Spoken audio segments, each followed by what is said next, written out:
दोस्तों आज आईपीएल 2026 का नवा मुकाबला Gujarat Titans versus Rajasthan Royals के बीच में खेला गया, जहां राजस्थान रॉयल्स की टीम के बल्लेबाजों ने तूफानी अंदाज में बल्लेबाजी करते हुए गुजरात टाइटंस के सामने रख दिया 211 रनों का विशाल लक्ष्य। और फिर उसके बाद आया गुजरात टाइटंस के दोनों ओपनर बल्लेबाजों का तूफान। लेकिन फिर उसके बाद अचानक इस रोमांचक मुकाबले में आता है एक नया मोड़ और फिर अंत में जाकर इस टीम ने जीत दर्ज कर ली। तो दोस्तों क्या है इस मैच का पूरा हाइलाइट्स बताएंगे।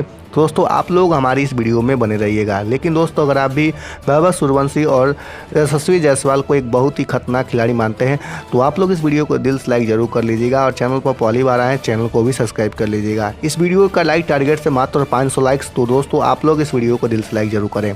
दोस्तों आज गुजरात टाइटंस और राजस्थान रॉयल्स के बीच में आईपीएल 2026 का एक और मुकाबला खेला गया, जहां राजस्थान रॉयल्स की टीम ने टॉस जीतकर पहले बल्लेबाजी करने के लिए फैसला किया। वही पहले बल्लेबाजी करने होती राजस्थान रॉयल्स की टीम की तरफ से वैभव सूर्यवंशी और यशस्वी जायसवाल ने पारी की शुरुआत करते हैं और दोनों ही बल्लेबाज शुरुआती 2 ओवर में अच्छी बल्लेबाजी करने के बाद उसके बाद पावर प्ले के 4 ओवर में ताबड़तोड़ अंदाज में बल्लेबाजी करते हैं और दोनों ही बल्लेबाजों का स्ट्राइक रेट 150 प्लस था। वैभव सूर्यवंशी भी एक छोर पर शानदार चौके छक्के लगा रहे थे, वही दूसरे छोर पर यशस्वी जायसवाल अलग मूड में आज दिखाई दे रहे थे और चौके छक्के से ही बात कर रहे थे।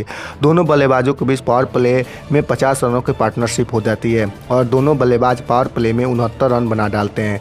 लेकिन जैसे ही पावर प्ले खत्म होता है वैभव सूर्यवंशी 31 रन बनाकर आउट हो जाते हैं और 70 की स्कोर पर राजस्थान रॉयल्स का पहला विकेट गिरता है। फिर उसके बाद यशस्वी जायसवाल का साथ निभाने के लिए ध्रुव जुरेल आते हैं और इन दोनों के बीच बेहतरीन पार्टनरशिप होती है। यशस्वी जायसवाल एक छोर पर अच्छी बल्लेबाजी कर रहे थे, लेकिन ध्रुव जुरेल आने के बाद थोड़ी धीमी बल्लेबाजी कर रहे थे।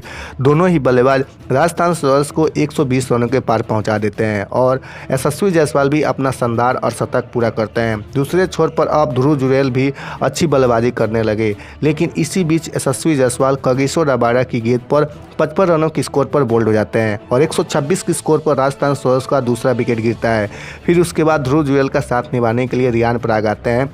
रियान पराग आते ही एक शानदार चौका लगाते हैं, लेकिन फिर उसके बाद वह अगले ही गेंद पर प्रसिद्ध कृष्णा की गेंद पर 8 रन बनाकर आउट हो जाते हैं और 135 की स्कोर पर राजस्थान रॉयल्स का तीसरा विकेट गिरता है। फिर उसके बाद ध्रुव जुरेल का साथ निभाने के लिए सिमरन हेटमायर आते हैं और इनके बीच काफ़ी अच्छी पार्टनरशिप होती है। हेटमायर आते ही बैक टू बैक 2 चौका और 1 छक्का लगाते हैं, लेकिन फिर उसके बाद वह 8 गेंदों पर 18 रन बनाकर आउट हो जाते हैं और 165 की स्कोर पर सिमरन हेटमायर के रूप में चौथा बड़ा विकेट गिरता है। फिर उसके बाद ध्रुव जुरेल का साथ निभाने के लिए ड्रेन फेरेरिया आते हैं, लेकिन वो 1 रन बनाकर आउट हो जाते हैं और 166 की स्कोर पर राजस्थान रॉयल्स का 5वां विकेट गिरता है। फिर उसके बाद ध्रुव जुरेल का साथ निभाने के लिए रविंद्र जडेजा आते हैं और ध्रुव जुरेल शानदार अंदाज में अंत के ओवरों में ताबड़तोड़ अंदाज में बल्लेबाजी करके और शतक पूरा कर लेते हैं और यह दोनों बल्लेबाज राजस्थान रॉयल्स के स्कोर को 200 रनों के पार पहुँचा देते हैं। लेकिन यहाँ पर ध्रुव जुरेल आखिरी ओवरों में 42 गेंदों 75 रन बनाकर आउट हो जाते हैं, जिसके बदौलत राजस्थान रॉयल्स की टीम 20 ओवर में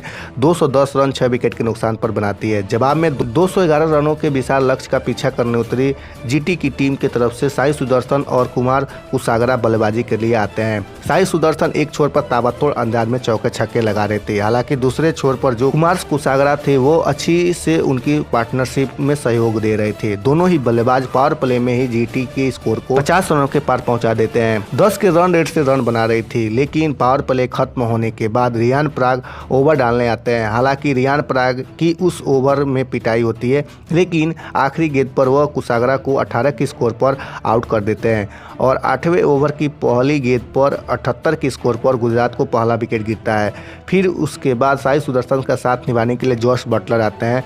अब आखिरी 68 गेंदों पर गुजरात टीम को जीतने के लिए 125 रन की जरूरत थी। साई सुदर्शन एक छोर पर 38 गेंद पर 67 रन बनाकर खड़े थे और अपना शतक भी लगा चुके थे, लेकिन तभी साई सुदर्शन भी रवि बिश्नोई के ओवर में 73 रन बनाकर आउट हो जाते हैं और 107 रन की स्कोर पर 11वें ओवर में गुजरात टाइटंस का दूसरा विकेट गिरता है। फिर उसके बाद जॉश बटलर का साथ निभाने के लिए ग्लेन फिलिप्स आते हैं और बटलर एक छोर पर रन बना रहे थे, लेकिन दूसरे छोर पर ग्लेन फिलिप्स 4 गेंदों पर 3 रन बनाकर आउट हो जाते हैं और 127 के स्कोर पर गुजरात टाइटंस का तीसरा विकेट गिरता है। फिर उसी ओवर में वाशिंगटन सुंदर आते हैं और आते ही पहली गेंद पर चौका लगाते हैं, लेकिन दूसरी गेंद पर वह 4 रन बनाकर वो भी आउट हो जाते हैं और ताश के पत्तों की तरह गुजरात टाइटंस की टीम पूरी तरीके से बिखर गई, क्योंकि रवि बिश्नोई लगातार 3 विकेट लेकर यहाँ पर गुजरात टाइटल्स को बैकफुट पर ढकेल देते हैं। फिर उसके बाद जोस बटलर यहाँ भी 26 नांदे बर्गर की गेंद पर बाउंड्री पर कैच हो जाते हैं और 133 के स्कोर पर गुजरात टाइटल्स का 5वां बड़ा विकेट गिरता है।